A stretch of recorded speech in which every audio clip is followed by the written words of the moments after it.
I'm going to call this one DIY day 30 and a half. I'll put me in a half day today. Everybody's floating.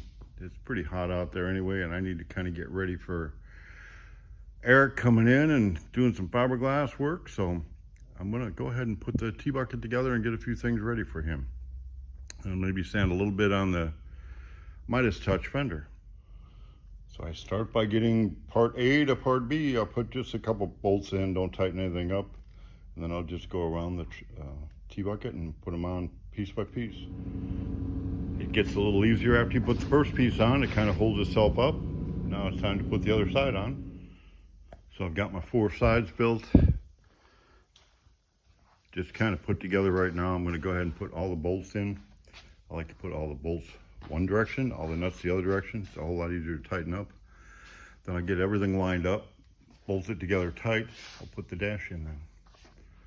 So I got all the bolts in, all lined up, all tightened up. This mold is pretty old. I think after my DIY 40-day challenge as a working foreman, I'm gonna see if I can't put some time up here in the mold department, doing some mold repairs and plug building and mold making. I know I got the fender for the Midas Touch. I got that, and on Daniel's car we remade the back because we put the 32 tank in the back of a Model A, so I built a cover for that. I want to build a mold on that. One of the key things on this is, since the mold is a little bit old and the holes are wallered, I want to make sure I just feel it. Once I got it all bolted together, I got a hoist up here. So what I do is I'll put it on the racks now. So it's like a rotisserie. I'll get it on here, set it down, and then I can roll it around. On the rotisserie here, we built a clamp. That way we can go ahead and tighten it up.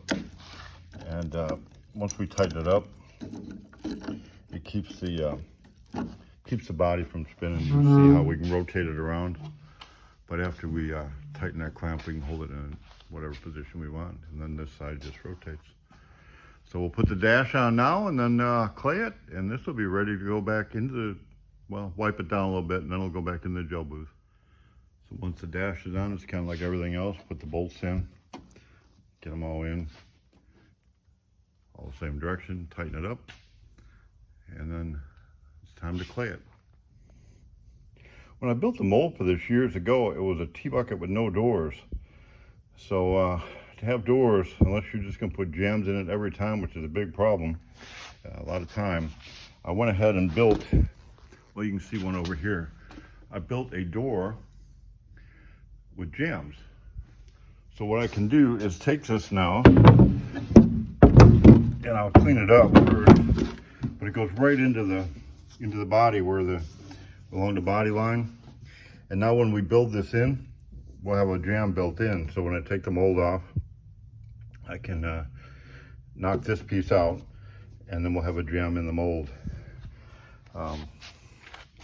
Been using this mold a long time this way. I'd like to build a set of molds where I don't have to add that in. I can just go ahead and it's part of the mold, and it comes apart that way. So I think that's coming up, and finish my 40 days, and we'll start working in the glass shop here, being a tool and die maker maybe.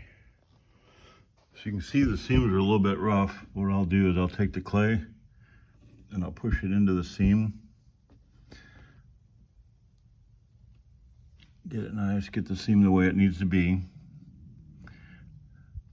And then I can either do with my fingernail, pull it all off and clean it up really good, or you can take a plastic razor blade, which works pretty good too. So we get it nice and clean. That way I've got the right shape going in there. I'm pretty sure after my DIY 40-day challenge, where I'm the do-it-yourself foreman, of course the DIY is for everybody at home to kind of see how we do a lot of the different projects. The odds of you building a mold and doing that at home are pretty slim, but I think what I'm going to do is, next thing is going to be a 40-day challenge up here in the glass shop. I'm going to go ahead and start rebuilding some of our molds making new molds and doing that. So I'll finish up here in a little bit, but I believe everybody's off the river today. It's a beautiful day. It was a beautiful hot day in Arkansas. And they're all going to be at the house for dinner, so I probably better head there and shower up and join the party.